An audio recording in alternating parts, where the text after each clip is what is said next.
Hi guys, welcome back to my channel, One Feisty Mama. If you're new here, my name is Elise, and today I'm going to be doing a get ready with me slash voiceover, so I'll probably try to speed through the boring parts, but I've had a couple of questions and requests for a hair tutorial, so... Oh, boo! Where are you? Jeez. Alright, let's get ready.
And don't mind me talking on the video where you can't hear it, please. I just made a very long video, and then when I was trying to edit it down, I realized I put way too much info in here. The biggest tip I can give for brows, though, is to remember that eyebrows are like sisters, not twins. So everyone's eyebrows are going to be different, and your own eyebrows are going to be different. One is not going to ever be the shape of the other one, and vice versa. So just kind of roll with the natural shape of your brows and fill them in lightly if you're going to fill them in at all. You don't want to end up with the cartoon-looking brows that are kind of in right now, the big, huge, bushy ones. You just want them to look as natural as possible.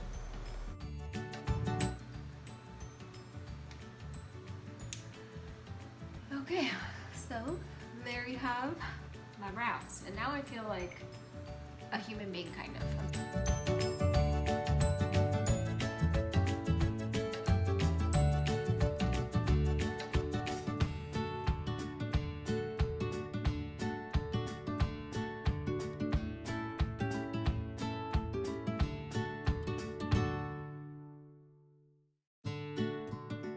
So I'm just going to go through it. I just grab it at the bottom and then just kind of pull down,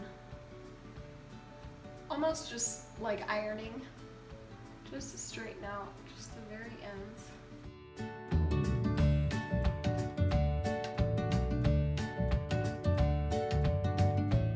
So now I'll just grab a section and I just go in and make sure everything's nice and smooth still. And then I start at the top and pull it through my iron, and then I like to leave about an inch or so out. You can't really see it, but right back here there's an inch out, and I keep the clamp of the iron up a little bit, so I have a little bit of pressure on my finger here, and then I'll just release that, and then I just gently tug on it. So while I'm doing this, I can tell you what happened last night.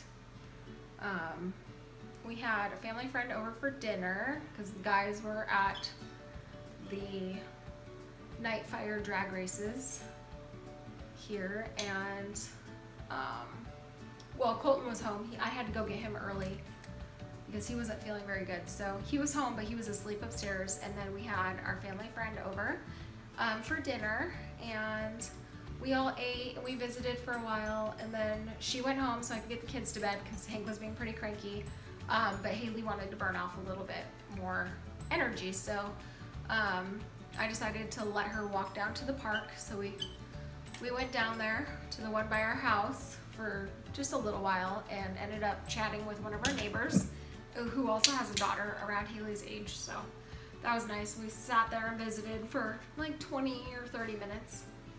And we're talking, and Haley tells me that she's gonna ride home she's tired, and she has a show that she's watching on Netflix right now that she really wanted to get back to. So I said, okay. And she rode home on her scooter, and I finished up talking to my friend and neighbor, and then I walked home with Hank, and when I got home, the house was totally still. There was no noise, and I knew Colton was asleep, so I assumed that, but I instantly panicked. So instead of looking for Haley's scooter or her helmet, I started calling her name, and there was nothing. So no noise in the house still.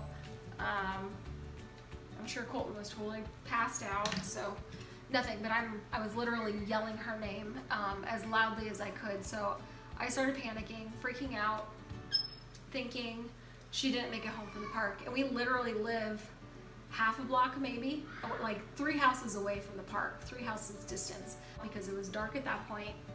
And I grabbed Hank up in my arms when I realized no one was answering me, no one was answering my calls, my yelling, and I grabbed my car keys and hopped in the car and started driving around the block.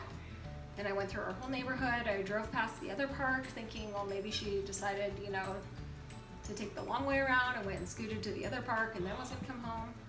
So I'm freaking out, have all my neighbors freaking out, called my husband, he's at the races. He ran down to our Jeep to get back, and ended up missing out on the big races, the jet cars.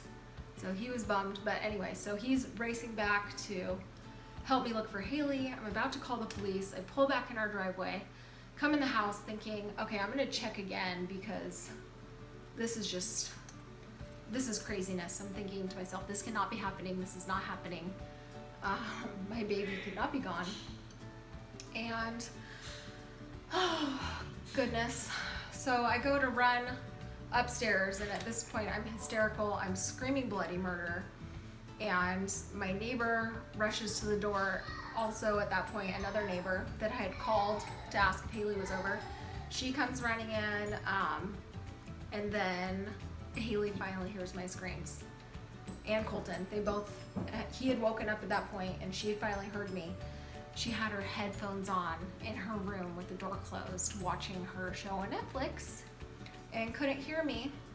And long story short, it was horrible. I hated my first reaction. You know, I went from being terrified to being a little bit angry, not gonna lie, and I didn't know where to direct that anger. So it was honestly at Haley at first. I'm like, why would you not listen for me? You know, I need you to answer when I'm screaming your name. Just totally irrational, not considering, like, you know, now that I've thought about it, well, of course she couldn't hear me, you know. She had her headphones on. She did what she told me she was gonna do. She rode home like she was supposed to. So we talked about it afterwards, and, you know, I let her know, like, this is not your fault that I freaked out and that I didn't check your room. Like, I didn't think to at first. I just went into that panic mode, and I think a lot of parents have probably gone through this. I know we've already gone through it before with Colton when he was 3. No parent wants to feel that way. And no parent wants to feel that shame that you have afterwards of, you know, like just yelling at your kids, or that first reaction. You know, you can't help but feel guilty if you don't react the way you want to. And I just hope that next time, you know, I can learn from that. Uh-oh. Sounds like someone's crying. But anyway, Haley, thank God, was home safe and sound. Nick was pretty bummed that he missed out on those last races, but he was super happy that she was here. And, you know, it's one of those things with having kids. You can never keep a close enough eye on them.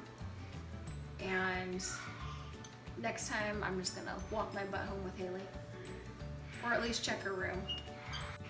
Okay, I'm back. Had to go out to the living room and make sure no one was dying. Haley just woke up, and it's about 11, or at least she just came downstairs for the first time this morning, and she's already screaming and fighting. So, go figure.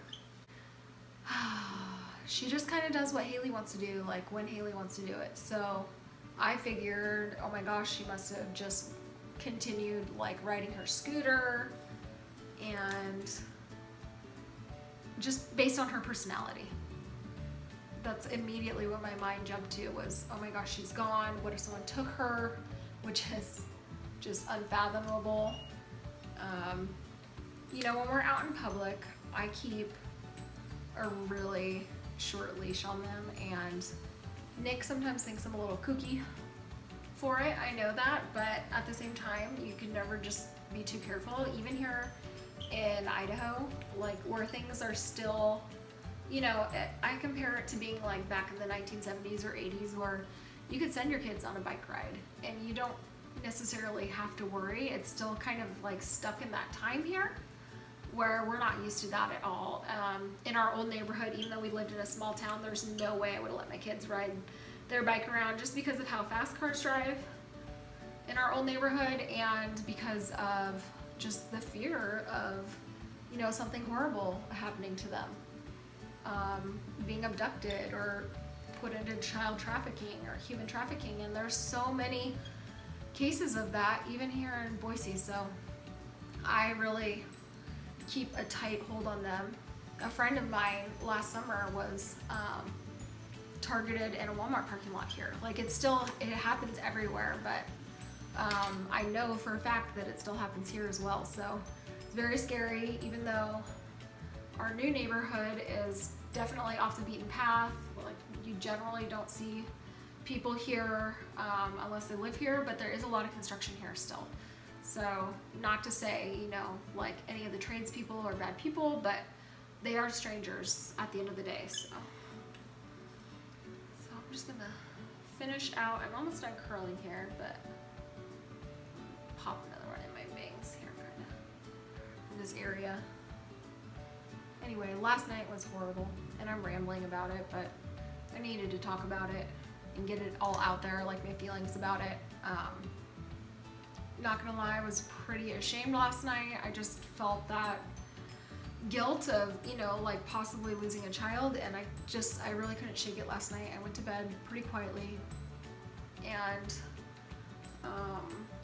pretty fast last night. You know, I just put my phone down on the charger and I went to bed when normally, you know, I sit there and peruse on my phone for a while in the evenings, but not last night. Just too intense, too much adrenaline. I just had to literally put myself to sleep, or I was gonna continue to turn my stomach thinking about all the what ifs, because I felt like an irresponsible parent.